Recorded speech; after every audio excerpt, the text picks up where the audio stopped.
I'm going to call this hearing to order. We are here today because there's an alarming growing trend of abuse of synthetic marijuana and other dangerous stimulants. This is the Senate Caucus on International Narcotics Control, formerly, or I should say fondly called the Drug Caucus, and Senator Grassley and I are the bipartisan chairs of this Drug Caucus. Across the country, poison control centers are receiving more and more reports of abuse of synthetic marijuana and certain stimulants that are chemically produced to mimic the active ingredients in drugs such as marijuana and methamphetamine. The American Association of Poison Control Centers has noted that the centers nationally received 2,882 calls about synthetic marijuana in 2010, up from a reported 14 calls in 2009. So in 1 year, it has boomed. Disturbingly, the primary users of these dangerous synthetic substances are youth, who purchase the substances online or, believe it or not, in gas stations, convenience stores, and smoke shops. The substances are often sold as herbal incense and marked as spice and K2. They come in flavors such as watermelon, lemon lime, blueberry, and mango. While synthetic cannabinoids, which is what's the formal name for synthetic marijuana, may be used with the intention of getting a marijuana-like high, the true effects are not yet known. Some reported effects include nausea, increased agitation, elevated blood pressure, and racing heart rates. Tragically, synthetic marijuana has been blamed for the fatality of at least one young man we know, and his father is here today to join us. He is Senator Grassley's witness, so I just want to welcome him and his family, and Senator Grassley will introduce you, I'm sure, more fully during his remarks. I'm pleased that over 20 states have banned chemical substances contained in synthetic cannabinoids. The United States military has also banned personnel from possessing or using these substances. On March 1st of this year, the DEA used its temporary scheduling authority to place 5 synthetic cannabinoids as Schedule I, which is the top, substances under the Controlled Substances Act. This means that K2 and spice products currently cannot legally be sold in the United States. However, this scheduling is only temporary. A bill Senator Grassley and I introduced, the Dangerous Synthetic Drug Control Act of 2011, would permanently schedule 15 of these source chemicals the DEA has identified within K2 and similar products and place them permanently as Schedule I narcotics under the Controlled Substances Act with other dangerous drugs. Unfortunately, synthetic marijuana is not the only new dangerous substance on the market. Reports of people ingesting, believe it or not, certain bath salts as drugs also have increased dramatically. In 2010, poison control centers across the land received 301 calls about bath salts. As you can see in the chart I have here from January 1st just to March 30th, that's just a quarter of this year, right over there, they have seen an incredible increase in the number of cases reportedly receiving 1,381 calls. That's just in the first quarter, as opposed to the whole first year, which covers 3/4 of the year. Although there's not sufficient data to understand exactly how prevalent the use of these stimulants is, we know that in some cases, excuse me, they have been very dangerous. One man, Neil Brown of Mississippi, got high on bath salts and used a skinning knife to slit his face and stomach repeatedly. Excuse me. It's allergy season coming into the district. Thank you very much, Mr. Vice Chairman. Doctors and clinicians at poison centers have indicated that ingesting bath salts containing synthetic stimulants can cause side effects such as chest pains, elevated blood pressure, increased heart rate, agitation, hallucinations, panic attacks, extreme paranoia, delusions, and even sleep deprivation-induced psychosis. Synthetic cannabinoids and stimulants are especially problematic because, as we know from the University of Michigan's annual monitoring the Future survey, perceptions of harm and danger tend to drive down the use of specific substances among youth. And we hope this hearing will do just that, drive down the use. In other words, if a youth believes a drug is dangerous, he or she is less likely to use it. With so little known about new synthetic substances, drug use is likely to increase. So this hearing serves as a warning. I look forward to hearing from the witnesses today and would be very interested in any guidance they can provide. I'd like now to turn to my co-chairman, Senator Grassley, for his opening statements. Thank you, Madam Chairman, for your leadership on this caucus, and particularly for this very important hearing on a new and dangerous drug abuse trend. Drugs disguised and marketed as harmless products such as incense, bath salts, and even plant food are rapidly gaining popularity among America's young. These drugs have been sold in mainstream convenience stores, shopping malls, gas stations, and on several internet websites. Popular brand names have been K2, Spice, Ivory Wave, Red Dove, Vanilla Sky, among others. The ease with which these products are available and the fact that they are not completely banned in this country may lead users to believe that using these products is nothing more than a harmless fun. It is now clear that using these products is anything but harmless. According to a statement from Dr. Anthony Scalzo, who is Medical Director of Missouri Poison Center and Director of Toxicology, St. Louis University, these products cause serious health effects, including symptoms such as racing heartbeat, elevated blood pressure, hallucinations, anxiety, agitation, and significant delusion and paranoia. Dr. Scalzo also described cases where patients have become dependent on these drugs and where users have seriously harmed themselves, committed crimes, and harmed others while high on these substances. Dr. Scalzo also adds that the U.S. Poison Control Centers are reporting skyrocketing calls regarding these drugs. According to Dr. Scalzo's statement, poison centers reported over 2,800 calls concerning synthetic marijuana known as K2 or Spice.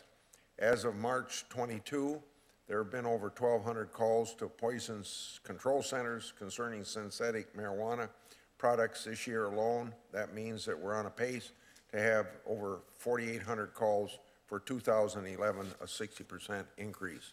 Further, poison control centers have taken over 1,200 calls so far this year concerning bath salts. This is more than a 400% increase from all calls receiving about bath salts last year. These numbers don't paint a whole picture of the extent of the use of these products, but they do illustrate that more people are using these products and experiencing serious effects.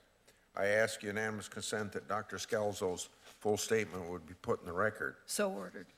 And I also would like to have a full statement of mine put in the record at the end of my remarks. So ordered. The armed services are also experiencing increased cases of synthetic drug use. According to a recent article, Navy Times, 16 sailors serving on the USS Bataan were recently discharged for using spice. The USS Bataan has since been deployed to Libya. The article further states that 151 sailors nationwide had been accused of using or caught with spice over the last 4 months. The U.S. Naval Academy also recently expelled at least 7 midshipmen for using or selling spice. The use of these drugs, among other men and women serving in the armed forces, is concerning from a operational readiness standpoint, especially while our armed services are still engaged in Afghanistan, Iraq, and now operations near Libya. Synthetic drug use also has deadly consequences. You'll hear the story of David Rozga, but last June, this young constituent of mine, who is pictured here behind me, was a recent graduate of Indianola High School, Indianola, Iowa. David committed suicide shortly after smoking a packet of K2. David and his friends purchased K2 at an area shopping mall, thinking it could not have been dangerous if you could get it in the mall. David's family is here today, as the chairman has said, and we'll soon be hearing from the father, Michael Rozga, about David's life and his tragic death. David Rozga may have been the first person in the United States to have died from using these drugs, but tragically, he has not been the last. All of us on this panel are deeply concerned about the continued availability of these drugs. Chairman Feinstein and I recently introduced legislation named the David Rozga, after David Rozga, that will ban the chemical compounds the DEA has identified within the K2 spice products. The legislation will also amend the Controlled Substance Act, doubling the time frame the DEA and the Department of Health and Human Services have to emergency schedule substances from 18 months to 36 months. This will allow for dangerous substances to be quickly removed from the market while being studied for permanent scheduling. Senator Schumer and Representative Dent of Pennsylvania have also introduced legislation to schedule synthetic drugs like bath salts and other products. Madam Chairman, you and I have worked closely together on many issues, especially when it comes to illegal drugs. I really appreciate your efforts in joining me to ensure these dangerous drugs are removed from our society. That said, I look forward to the hearing of the testimony today. Thank you very much. Thank you very much. I'll introduce the first 2 witnesses. Okay. This hasn't been said about him. Okay, I'll be glad to do that. Thank you. I'd now like to welcome our distinguished witnesses formally. Joseph Ranazizi is Deputy Assistant Administrator of the Office of Diversion Control for the United States Drug Enforcement Administration, called DEA. Mr. Ranazizi began his service with the DEA as a career special agent 25 years ago. In 1986, he was appointed as Deputy Assistant Administrator. As Deputy Assistant Administrator, he's responsible for overseeing and coordinating the investigation of major pharmaceuticals, forerunner chemicals, clandestine laboratories, and synthetic drugs, the drafting of publicizing of drug policies, and establishing drug production quotas. Mr. Ranazizi also serves as a liaison to the pharmaceutical industry, international governments, state governments, federal agencies, and law enforcement agencies. So I will proceed and introduce all the witnesses, and then we will go to you, Mr. Ranazizi. Erica Leary is a program manager for the North Coastal Prevention Coalition. This is a VISTA-based drug and alcohol abuse prevention group. Ms. Leary works with the coalition to reduce the harm of alcohol, tobacco, marijuana, and other drugs in the cities of Carlsbad, Oceanside, and Vista through community action, education, support, and collaboration. Ms. Leary was on hand at Community Anti-Drug Coalitions of America's 19th National Leadership Forum to accept the Coalition of the Year for 2008 on behalf of the North Coastal Prevention Coalition. Okay. And if you would introduce Yeah. Mike Rozga. Yeah, thank you. I'm prepared to do that. Thank you very much for this privilege. Mike Rozga has been employed at Salmon Tech, Inc. for the past 13 years as regional manager. He's been married to his wife, Jan, for 22 years, and they have been blessed with 2 boys, David and Daniel. Mr. Rozga is very active in his community and serves on several local boards. He's an active Lion, and in 2009 was awarded the Melvin Jones by Lions Club International for his dedication to humanitarian services. Last June, I believe it was, last fall, Mr. Rozga has become an advocate since the death of his son for nationwide ban of the substance, speaking on the dangers of synthetic drugs at local high schools, fire and EMS departments, and community groups. Last fall, Mr. Rozga helped found the Stop Traffic Operation Program for Driving While Intoxicated, and that would be the acronym STOPDWI, a countywide drug, alcohol, and tobacco prevention organization in Warren County, Iowa. So he and his family have been working to pass comprehensive legislation in the state of Iowa legislature to make K2 spice, salvia divinorum, and bath salts Scheduled I drugs. By the way, Mr. Rozga is an avid Green Bay Packer fan, so he must have been very happy with what happened this few weeks ago. Thank you for being with us. Thank you very much, Mr. Vice Chairman. If we might begin with you, Mr. Ranazizi, please. Thank you, and good afternoon, Chairman Feinstein, Co-Chairman Grassley. On behalf of Administrator Michelle Linhart and the men and women of the Drug Enforcement Administration, I'm honored to appear today to discuss synthetic cannabinoids, stimulants, and designer drugs. Over the past few years, the use of non-traditional drugs of abuse has expanded and evolved. Drugs such as methamphetamine and marijuana are giving way to substances that are marketed and sold as herbal incense, bath salts, and plant food. Although seemingly harmless, these products actually contain synthetic cannabinoids or synthetic stimulants that can be more potent than the controlled substances that they substitute for. These designer drugs are wreaking havoc on society. Designer drugs are substances that are not federally scheduled and are synthesized by chemists for the sole purpose of achieving the pharmacologic effects of a controlled substance. This is not a new phenomenon.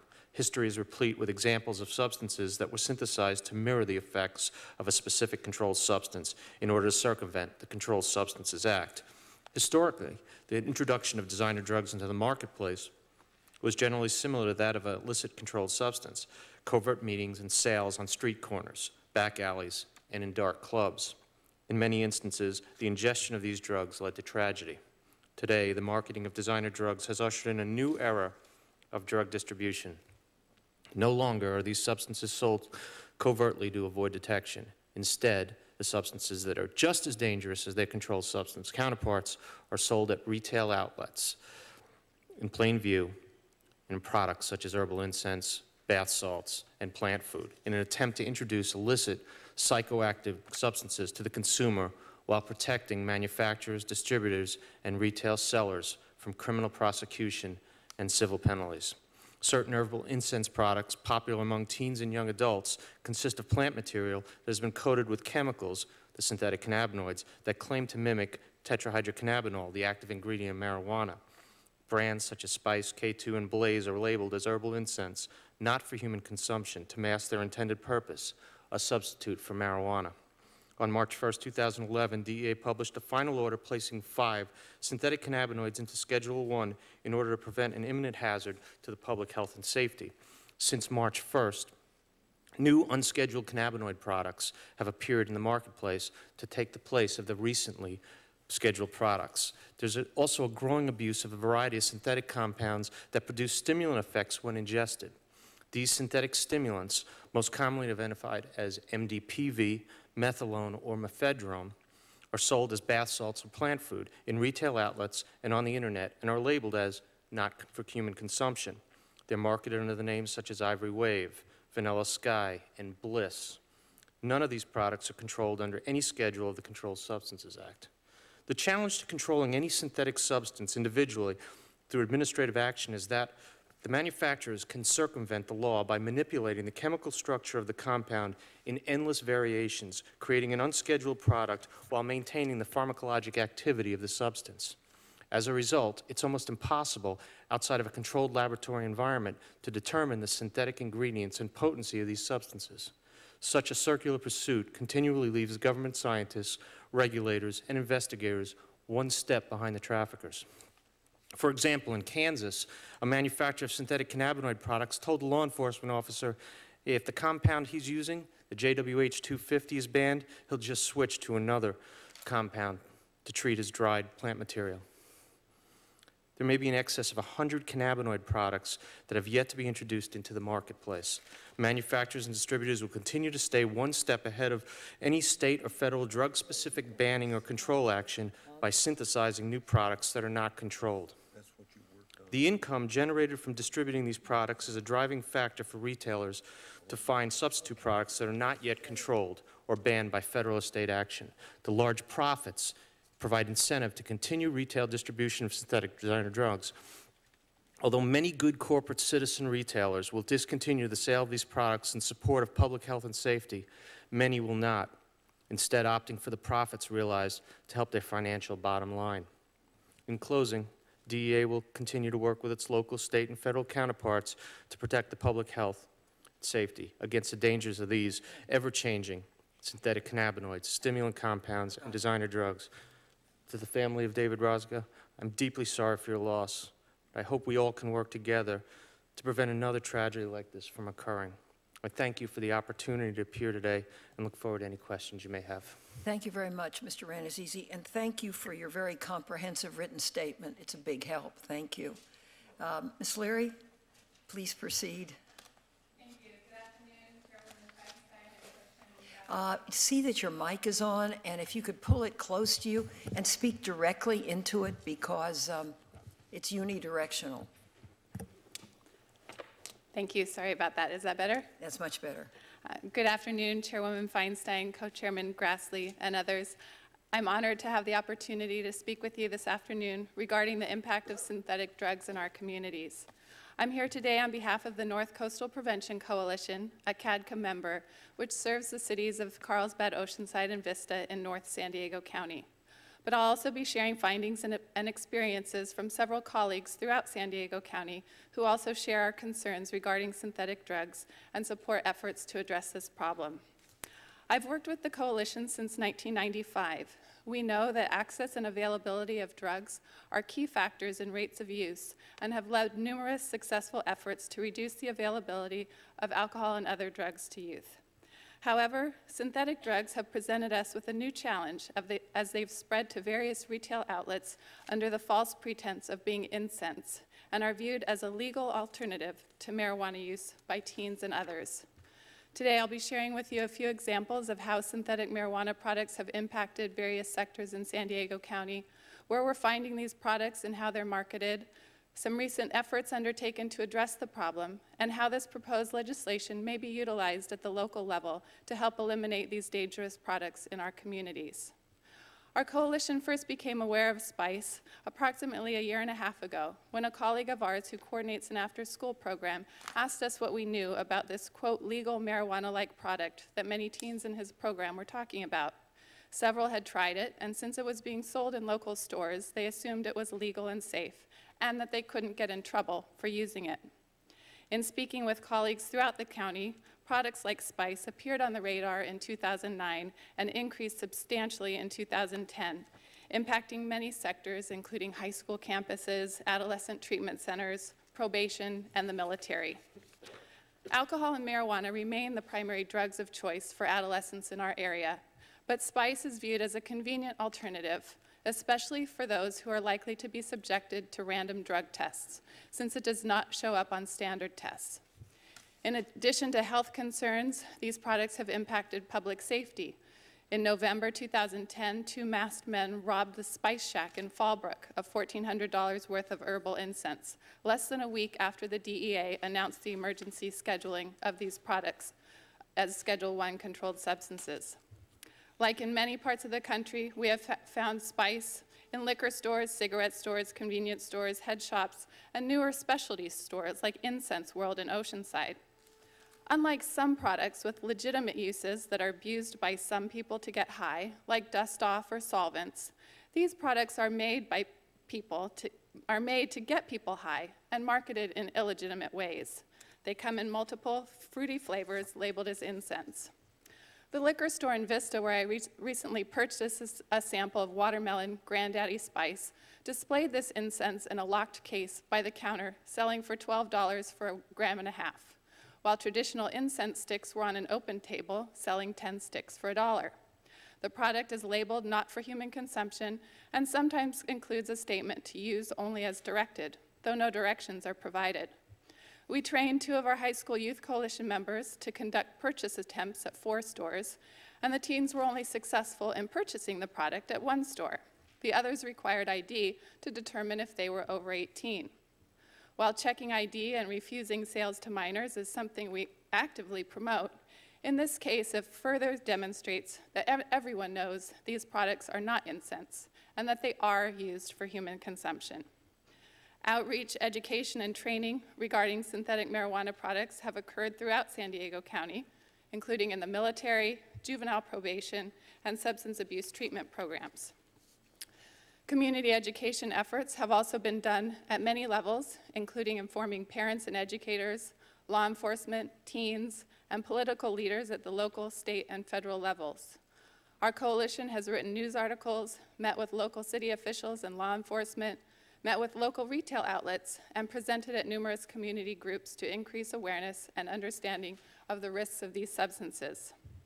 Another coalition that we work with in the Mid-City area of San Diego, managed by Social Advocates for Youth, has launched a Think Twice Before Selling Spice campaign in an effort to pressure retailers to be positive community partners.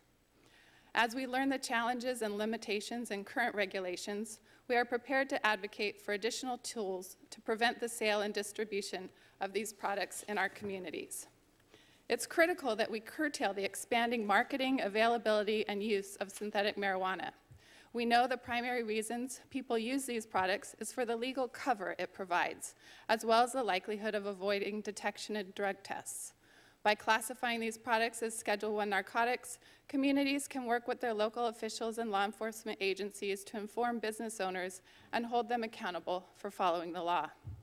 Community coalitions are an essential component in reducing emerging drug use trends because they are already connected with the key sectors needed to take action and understand that multiple strategies are necessary to reduce the availability and use of these products. I'd like to quickly share an example of how community coalitions can utilize policies and regulations to partner with community sectors and address problems at a local level. Back in 2002, the California legislature amended language in the Business and Professions Code to more clearly define drug paraphernalia in response to community complaints of products in glass tubes, like air fresheners and plastic roses, proliferating in liquor and convenience stores. Just as everyone knows that spice is smoked and not used as incense, everyone knew that these were crack and meth pipes and not decorative roses or air fresheners. Our coalition was able to partner with our local ABC office to send a letter to all the retailers and follow up with personal visits to make sure they were in compliance. This reduced the availability of these glass vial products from over 50% to less than 5% in retail outlets in our communities. Good. In a similar manner, local coalitions like ours can utilize federal legislation such as this in our communities to dramatically reduce, if not eliminate, the availability of spice and similar products. Synthetic drug use is a multidimensional problem that demands comprehensive, coordinated solutions involving the collaboration of multiple community sectors. I am very thankful for your leadership tackling this problem and appreciate your time this afternoon. I'm happy to answer any questions you may have, and again, I extend my sincere condolences for those that suffer from this problem. Thank you very much, Ms. Leary. I'd say a job well done. Thank you for your service. Mr. Rozga, welcome. Thank you. Chairman Feinstein, Co-Chairman Grassley, members of the Caucus. I'm very humbled to be asked to testify today on behalf of my family and the many families whose lives have been affected by this. Could you turn on your microphone, please? Press the button. Okay, try once again. Can you hear me now? Yeah, go ahead. Let's see. I'm very humbled to be asked to testify today on behalf of my family and the many families whose lives have been affected by these very dangerous drugs. I'm also very honored and able to put The mic isn't working. to name this legislation. You want to go down and substitute mic somebody? Can you wait and we'll Change your mic. Take this microphone over here. All right. Thank you. Now, put the mic right, that's right. Chairman Feinstein, You see the difference? Co-Chairman Grassley, members of the Senate Caucus, I'm very humbled to be asked to testify you today on behalf of my family and the many families whose lives have been affected by these very dangerous drugs. I'm also very honored, and David would have been as well, that you've asked to name this legislation after him. My testimony today is one of a family who's living the American dream. David had just graduated from high school on May 29th and would be attending the University of Northern Iowa that fall, the alma mater of Co-Chairman Grassley. We were so proud of him and all he had accomplished, yet suddenly out of nowhere, our lives were tragically changed forever. Take your time. We certainly understand how hard it is, so don't worry about letting a little emotion out. On Sunday, June 6, 2010, a week to the day after his graduation, and 10 months ago today, David took his own life. I'll never forget the frantic call from my wife, Jan, as my younger son, Daniel, and I fished at a friend's farm pond. The 30-minute trip home was the longest, most frightening drive of our lives, praying that God would somehow work a miracle in our lives, but it was not meant to be. None of this made any sense to us at the time. As we looked at David, we saw no signs of depression, much less suicide. What terrible parents we were to be so out of touch with our own son to not see this. There was no note, no texts, no emails, nothing we saw that gave any indication that David planned to take his own life. The following morning, we spent 4 to 5 hours with his girlfriend's family. David had just spent most of the weekend with Carrie and her family at her graduation party. They were just as dumbfounded as we were and knew this was totally out of David's character. The following afternoon, Carrie got together with a few of David's friends to get some answers. She knew something wasn't right, and the boys eventually confessed they had smoked something called K2. After learning this, she talked to her mother and then came to talk to us. At about 4 p.m. Tuesday, Carrie explained to us that according to the boys, this was fake marijuana. She had never heard of it before, and neither had we. That evening, we met with the families involved and started the process of learning what this really was and how it affected our son. By Wednesday morning, we started to see the severe consequences to some that had used K2, and we learned that some of our neighboring states were already talking of outlawing K2, and that several countries had already seen the grave consequences and outlawed K2 or the more popular compounds in K2. We were in shock and grieving, but we also knew we needed to do something. We were told that this was an issue that needed a voice, and we agreed to help be that voice, not really understanding what that meant, and certainly never thinking it would bring us here today. We made our first public statement on what happened to David and the dangers of K2 at his funeral. We had a church filled to capacity.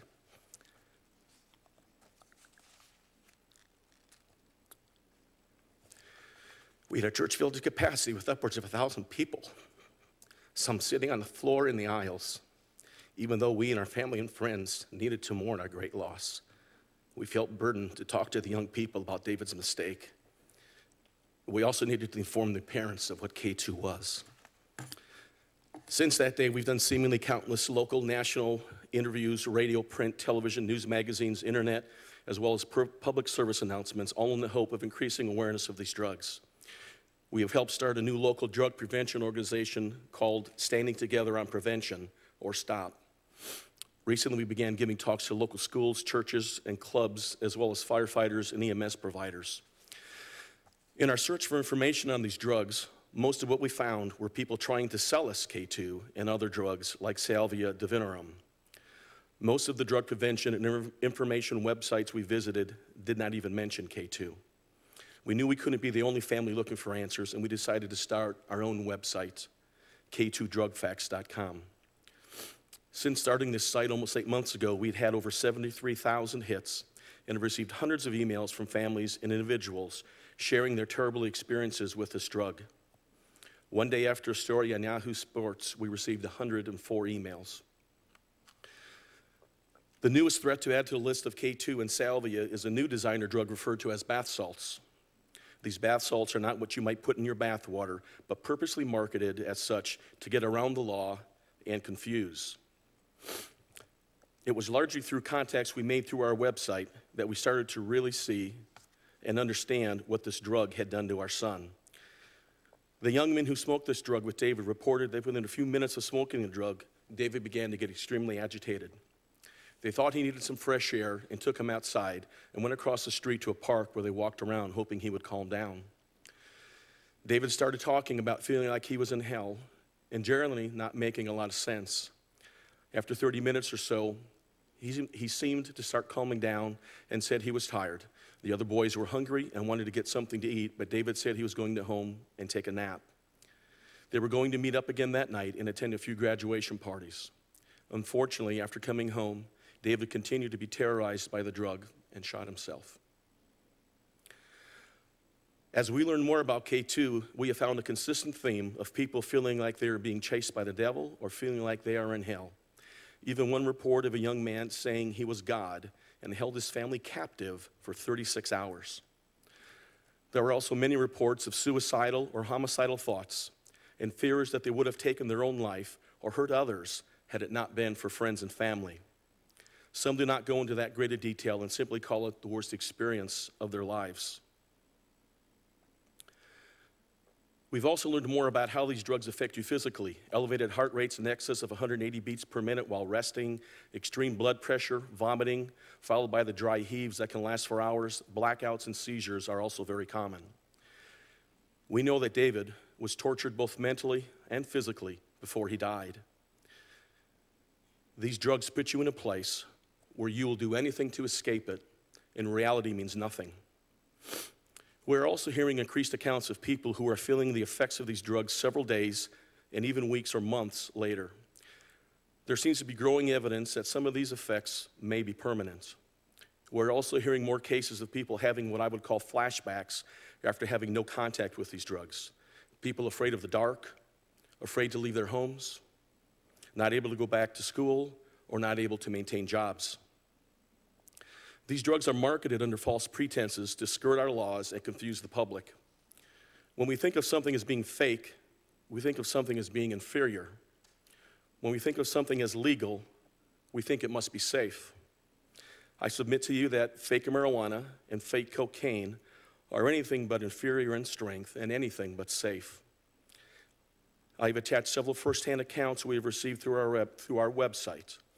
We use these testimonials to inform those seeking information of the realities of these drugs and hopefully make those thinking of possibly using them to reconsider. In closing, I want to thank you again for inviting me here today and listening. I also want to personally thank Senator Grassley for taking the time to listen to us last summer and for sharing David's story on the floor of the U.S. Senate. But as much as I appreciate your asking me here today, the message I wanted to leave you with here is we're not doing enough, and we're not moving quickly enough. The people knowingly and deceptively poisoning our youth will seemingly stop at nothing for their own financial gain. They are ahead of us, and it is imperative we enact comprehensive legislation to ban not only K2, but also bath salts, salvia, and other synthetic compounds. Statistically speaking, this wasn't supposed to happen to us. We talked to our sons numerous times about not using drugs, no texting and driving, no drinking until you're 21, and certainly no drinking and driving. It never occurred to us to talk to our sons of something we had never heard. Our message now as we speak to young people is simple. Do not inhale, do not inject, do not ingest anything. I hope you will join us in getting this message out, and thank you, and hope that you will move quickly to get these poisons out of our community. Thank you. Thank you very much, Mr. Rozga. Your testimony makes it very human and very real, so I thank you for that. Thank you. I'll begin the questions with Mr. Ronazizi. Mr. Ronazizi, assuming that Senator Grassley and I have this bill that would make what you're doing temporary permanent, it still seems to me that there is a gap And would it make sense to essentially prohibit the sale of products that have a mix of Schedule I prohibited substances with non-regulated substances? Well, I understand. You understand where I'm going with this, because you don't want people to say, oh, they don't want anybody to buy real bath salts. Yes, ma'am. I understand, and I understand you're trying to strike a balance here between an overbroad piece of legislation and something that's going to control the problem. That's right. Protect the public health and safety. And stop Yeah. the sale of Yes, this. and I believe, yes, that would be very helpful. The problem with this is, as Mr. Rozga said, we are one step behind, because every time we take action against one particular product, the chemists are in the background, and they're going to create a new one that's going to circumvent the law. So any help that you could give us to stop that problem would be much appreciated. Well, I think we have to be fast, and we have to respond fast. Would you be willing to work with both our offices, and perhaps we can take a look at our bill and see if we can add that to it? Would you be willing to do that? Yes, yeah. Okay. Would you work with us? Yes, ma'am. The Drug Enforcement Administration and the Department would welcome working with you on any. And if you have any other legislative solution, we'd like to hear it. And I understand the problem of chemists. You know, it's hard before the fact to say you cannot conjure up this kind of a drug. You can't really do that. But you can say it's illegal to sell a product with this component drug in it. Yes, ma'am. And put a fine and a criminal jail sentence on it. If youngsters are dying, it's a problem. My next question is, how long, and anyone that knows the answer, please answer, how long do the effects of using this drug last? And let me begin with you, Mr. Rozga. Do you have any sense of that now? Senator, I have personally spoke to families, received an email from a mother whose son is currently in a mental health facility in the state of Texas, 21 years old, and she says he now has the mental capacity of a 10-year-old. He's been in there for several weeks. I'm also hearing more stories. But do you know what he used or how long he used it? I do not know. I do not know. This drug, understanding different drugs affect different people differently. Right. And in our son's instance, we know based on police interviews and so forth, and our own discussions with the people involved, that this was the first group. This was the first time this had been used in this group. We believe it was the first time actually used in our community. Our police knew nothing of it. So here's a situation where you have a singular instance and you have a bad situation. We also hear of numerous stories and emails that we receive from people saying that I used to think you were nuts. I've smoked this 12 times, I've smoked it 20 times, and it's that 21st time, and all of a sudden they have the worst experience of their lives. That is probably a question that maybe somebody like Dr. Scalzo and others might be better to answer than I. I can only tell you that it appears that some of this might be permanent. We also, in Iowa, submitted to the Iowa House and Senate testimony from a Dr. David Ryan from Louisiana. And Dr. Ryan indicates in his testimony that the typical drugs that they would use for cocaine and methamphetamine abuse and addiction do not work in K2, and that they're having to sedate these people for sometimes several weeks, and afterwards transfer them to mental health facilities because they're not getting better. Thank you. Ms. Leary, do you have anything you'd like to add to this? Just to concur that it's likely different for different people. Some of the stories I've heard, the colleague I mentioned with the after-school program, he says he's hearing less and less talk about using spice, that those that are interested in drugs are going back to the typical illegal drugs like marijuana and even ecstasy, that the high from spice was not as pleasurable. Though I have also heard stories of mothers whose sons are now hooked on spice because they turned to it knowing that they were being drug tested, and spice gets them out of that, and they continue to use it. Same with a coalition member whose cousin smokes spice daily. So I think it's different for different people. Thank you. Mr. Ronazizi, do you have any comments you'd like to make on that? Yes, ma'am. Just briefly, my colleagues are both absolutely correct, but I think also because the drugs, while they're similar, they're structurally somewhat different, and because of that, each individual drug also has a difference on how long the effect lasts, plus the rate of clearance of the drug out of the body varies from all different people. So there's a highly different rate of effect or clearance when taking these drugs. Thank you. Senator Grassley? Yeah, I have a couple questions of Mr. Oh, yeah, sorry. Mr. Rozga and then Mr. Anastassi. Once again, thank you for being here under very difficult circumstances for you and the tragedy that you had. In your testimony, you discussed your efforts to raise public awareness about this synthetic drug abuse through your website, k2drugfacts.com, and through Standing Together on Prevention Stop organization. I applaud these efforts. The best way to raise awareness is through grassroots efforts, and that's why I'm a strong supporter of a legislation we call the Community Anti-Drug Coalitions, but do it through the Drug-Free Communities program. So here's a question for you, Mr. Rozga. What sort of reaction has a website and stop generated with the public at large? Are more people visiting the website since it's received media exposure?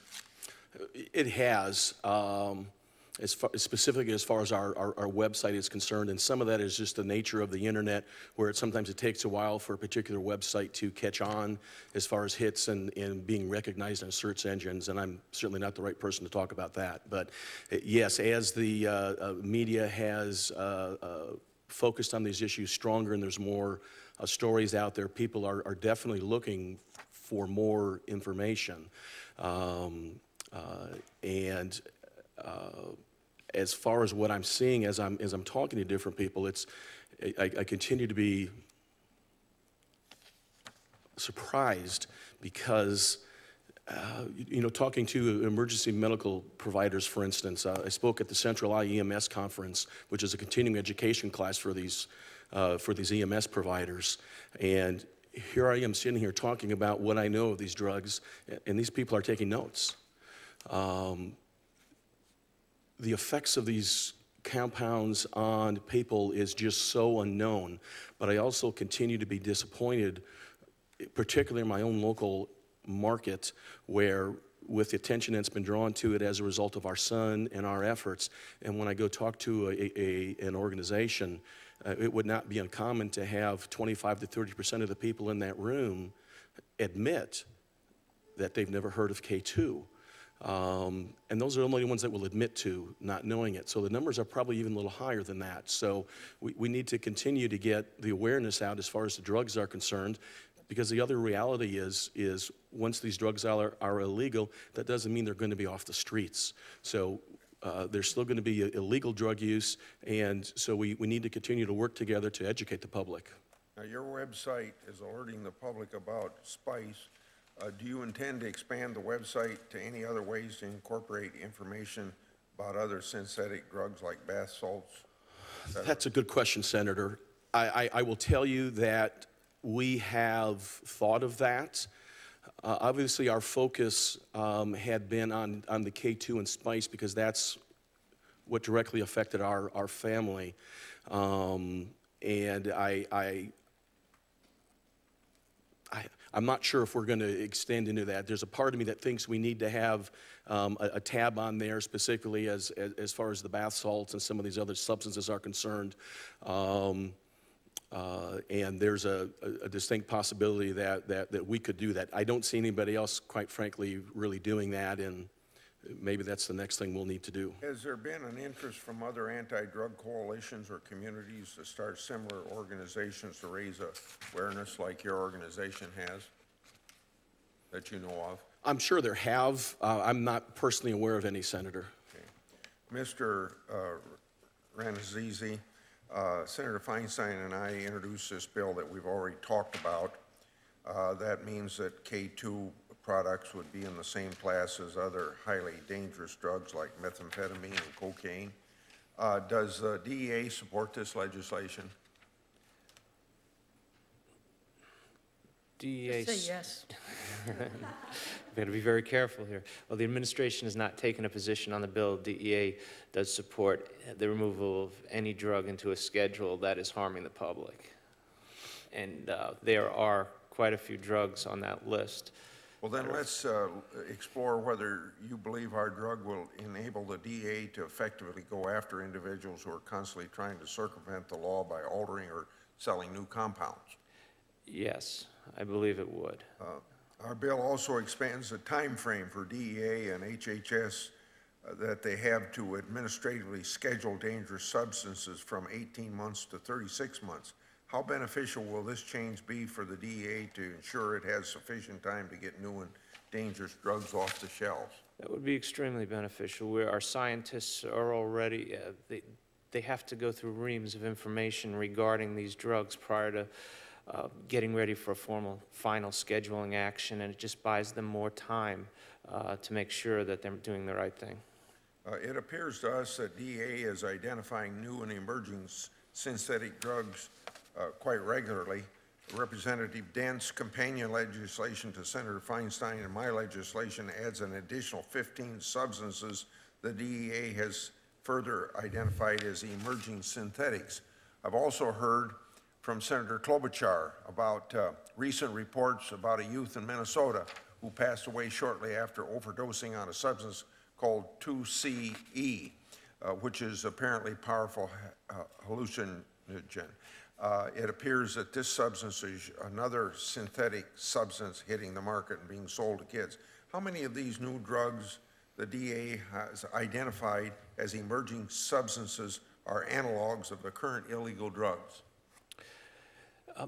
Many are. However, there are drugs like in the cannabinoids that are not. Those cannabinoids, a lot of that list are not current controlled analogs of a controlled substance because they don't have structural similarity. And if you look at 802.32, it tells you that a drug to be an analog has to be substantially structurally similar and substantially pharmacologically similar. A lot of drugs aren't structurally similar but do have the same pharmacologic effects. That list is going to take care of a lot of those drugs. Okay. Are the increasing number of these synthetic drugs a sign that drug pushers are starting to embrace these products as an alternate source of revenue compared to other illegal drugs? Yes. This is a whole new method of trafficking. When we dealt with analog drugs in the 80s and 90s, it was a typical drug deal where we were doing it covertly. Today, these drugs are being sold openly, and we've never experienced this before, where they're just on the shelves.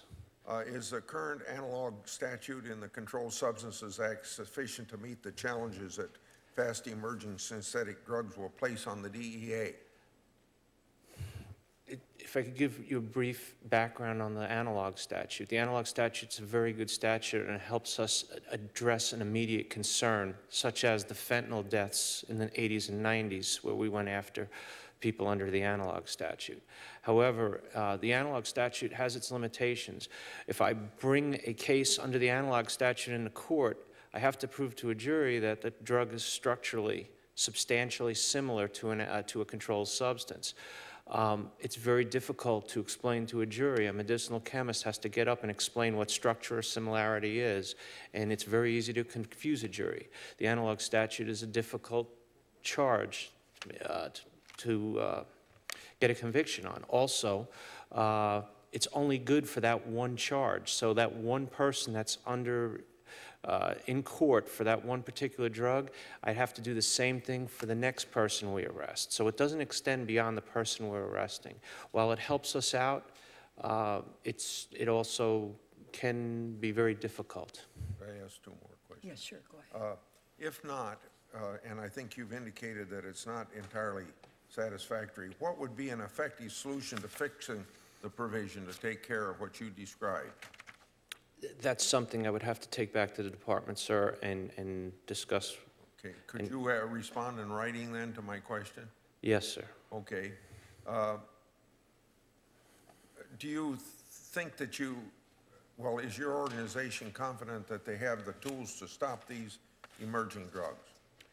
Yes, sir. We can go after these people under both the analog statute and the temporary scheduling provision that you've provided under the Act, and we're very happy with that authority. Thank you. Thank you very much. Good questions.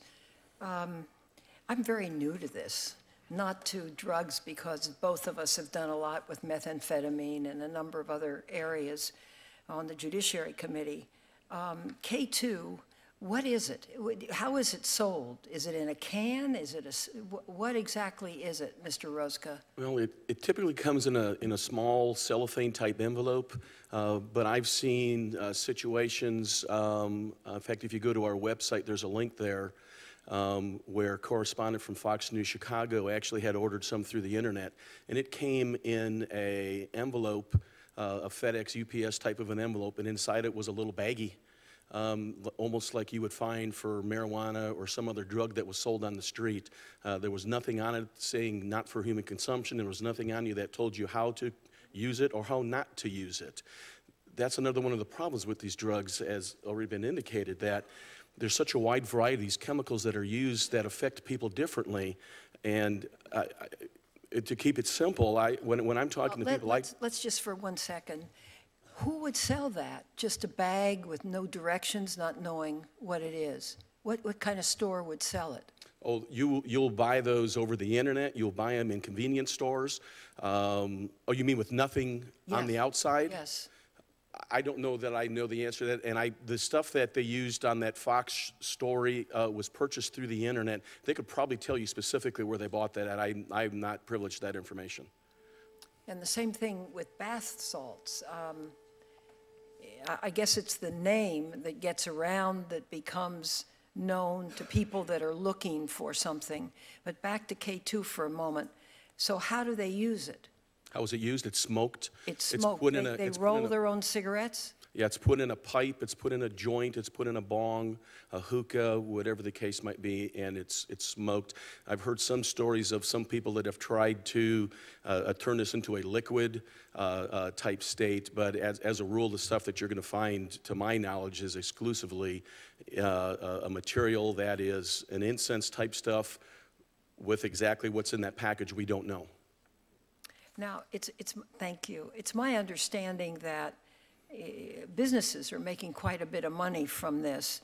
I believe there's a December 30th, 2010 article in the St. Paul Pioneer Press that says that fake marijuana accounted for 1.1 million in sales, or about 40% of the annual sales of a single store in Moorhead, Minnesota. Do you know about that, Mr. Ranazizi? We're trying to get the article. Well, there were 4 businesses that tried to enjoin us from exercising our authority to temporarily schedule these drugs out of Minnesota. And if I'm not mistaken, in the documents that I received from those businesses, they claimed in total between $3.5 and $4.5 million in loss of sales in the previous year from 4 businesses. And I could tell us what kind of businesses they were. One was a disc and record store, one was a convenience store, one was a tobacco, I believe a tobacco shop. So this means it could be fairly widely spread. I mean, it's not just one kind of place. We just got the article. Okay. Since you're getting information, can I ask a question? Sure, go ahead. Are these sold for a legitimate purpose that are used for illegitimate purposes, or are they sold for illegitimate purposes only? Okay. They're sold under the disguise of being incense, as far as K2 specifically is concerned. But everybody who uses them or is purchasing them really knows what they're for. I'm told that these products sell for $35 to $45 for a 3-gram pack. Bath salts, I understand, is maybe even more expensive than that. I can't see a whole lot of people taking $40 to put in their bath water so it feels nice and soft for them. They use these terms, so forth, to purposely confuse the public.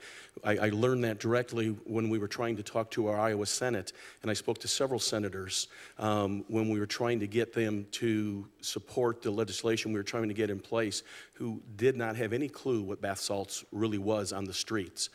As we've educated the senators more, the vast majority of them are understanding and are agreeing that these compounds need to come off the street. You know, this is an interesting article. It says some cities, including Duluth, had moved individually to outlaw the substances. When Duluth enacted its ordinance, it said it was doing so on public health grounds, claiming preliminary studies had shown that 3 synthetic cannabinoids, quote, are between 3 and 100 times more potent than THC, the active ingredient of marijuana. If that's true, that's a big deal. Don't you agree, Mr. Ranasisi? Yes, ma'am. There's scientific studies out there that report that the JWH-18 compound is much more potent than marijuana. And there's so many of these compounds, there's so many studies done. Yes, I believe that's a very, very big deal. And to answer Senator Grassley's question, the other problem is these products. These products are just a vehicle to get the drug to the marketplace and the ultimate consumer. It has nothing to do with the incense or the bath salts or the plant food. Mr. Rozga is absolutely right.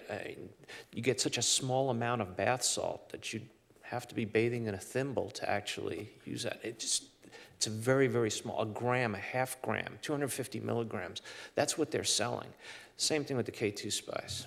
Are these organizations, are these businesses that produce this, are they kind of a startup business, fly-by-night operation, or are they legitimate businesses that are trying to get into this to make more money?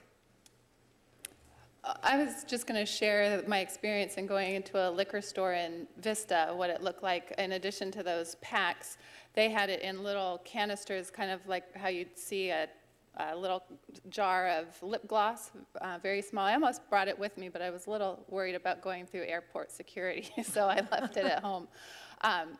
So it was a little jar, which again is very easily disguised by young people anyway. It looks like many other products. Another colleague of mine, her teens were in a local market liquor store, and a kid went to buy a pouch. He thought it was candy Pop Rocks and was going to take it up to the counter and didn't realize at the last minute that it wasn't Pop Rocks or candy. It was this fake pot. And in the same case in Vista where I saw the spice type products, there was a pouch more similar to that called 8 Balls Bath Salts, B-A-L-L-Z. And 8 balls is a drug term for an eighth of an ounce of meth or coke. So it's obviously targeted to the drug market. And that was $25 for a small little pouch. So I didn't buy that. And sorry, I was going to also share that I talked to the clerk and said, where are you getting this stuff? He said he's been carrying the bath salts for a couple months, and he's ordering it all through the main distributor that they use for all their convenience suppliers. Forgetting the name, but it's a big warehouse. There's a couple of in San Diego, El Cajon, and LA, where they order all their cigarettes and sodas and beer and liquor, and they're stocking these products as well. Well, this same article points out, and I suspect these are your 4 businesses that opposed you, one of them being the Hideaway in Minneapolis. They said that this accounts for more than 70% of their sales and that the products accounted for almost $609,000 in gross profits. The second one said fake pot accounted for $1.1 million, or 40% of the business. That's the second. The third, the sale of incense is 57% of my sales. I would lose over $6,000 a day if I had to stop selling the product. If my business were to suffer an immediate 40% loss in sales, it could not survive. I would be forced to let 16 employees go. So this is becoming, I mean, that's huge. If it's, I don't know what these are, little smoke shops or something like that, but that's enormous amounts of money. And here's another one in downtown Duluth called The Last Place on Earth. He made synthetic pot, well, I said this, it accounted for 50% of his store sales. He made $96,000 profit off of herbal incense. And this year, his store in downtown Duluth has made $932,000 profit from the substances DEA is outlawing. That's amazing to me. And that was the main thrust of their argument why we should not why we should not go after. You mean those because they drugs. were making money off of it? Yeah, that basically. That's not a very good reason. No, when you have public health and safety at risk. In response to Senator Grassley's question, the labs that we've seen, these are fly-by-night operations. There's no good manufacturing standards. There's no FDA. There's no regulatory unit that's overseeing these people. We saw one particular manufacturing operation where they had all of the material, leafy material laid out, and they were spraying. That's how they were doing it. You don't really know what the dose is, because if they're just spraying, it could be any dose. And then they're just packaging it and selling it. Some are coming from overseas sources. If you go on places like Alibaba.com or any of these other broker sites that are hosted overseas, they're selling the spice products and the bath salt products, in bulk bulk prices. The only other thing I wanted to share with you is I know you had a question on the websites. DEA has there's 4 different websites that have all of these drugs. Besides the DEA website, we have the GetSmartAboutDrugs.com website, JustThinkTwice.com website, and of course the DEA websites all have information on all of these different bath products, not only the K2 products, but the bath salts and the plant food. We have several links off of our website to a number of different places, and I believe we do have links to some of the DEA information that's out there as well. But I'm also aware of what was going on in Minnesota. In fact, we actually wrote letters of support to help get legislation done, and was aware of what was going on there. But as was alluded to, as I talk to people in simple terms, you go into a McDonald's and you order a Big Mac, and you know that's 2 all-beef patties, special sauce, lettuce, cheese, pickles, onions, and a sesame seed bun. You walk into one of these stores and you buy one of these substances, and you have no idea what it is. I can be in Washington, D.C. or Des Moines, Iowa, and order a Big Mac, and it's going to look the same, taste the same, come in the same wrapper, and the whole 9 yards. These drugs are being marketed in packaging that looks similar, but the materials in them could be and likely are totally different. So you have an individual who smokes something one day and it doesn't affect him terribly, goes to the same shop or a different shop and purchases something in the same or similar envelope, and it's a totally different substance, and they may be in the hospital or they may be dead. Well, this is a lot of food for thought for us. Let me say thank you very, very much. Mr. Renazizi, we take you up on your commitment to work with us. We're going to ask both our staffs to sit down with you as soon as possible and go over what the next best step might be to add to the legislation that would make permanent what you have already done on a temporary basis. I think this is really very important. I don't know how deeply it's spread in California, but this stuff California usually takes over abundanza, which we certainly don't need with all the other problems. So I look forward to working with you, Senator, and we'll try and see if we can shut this stuff down.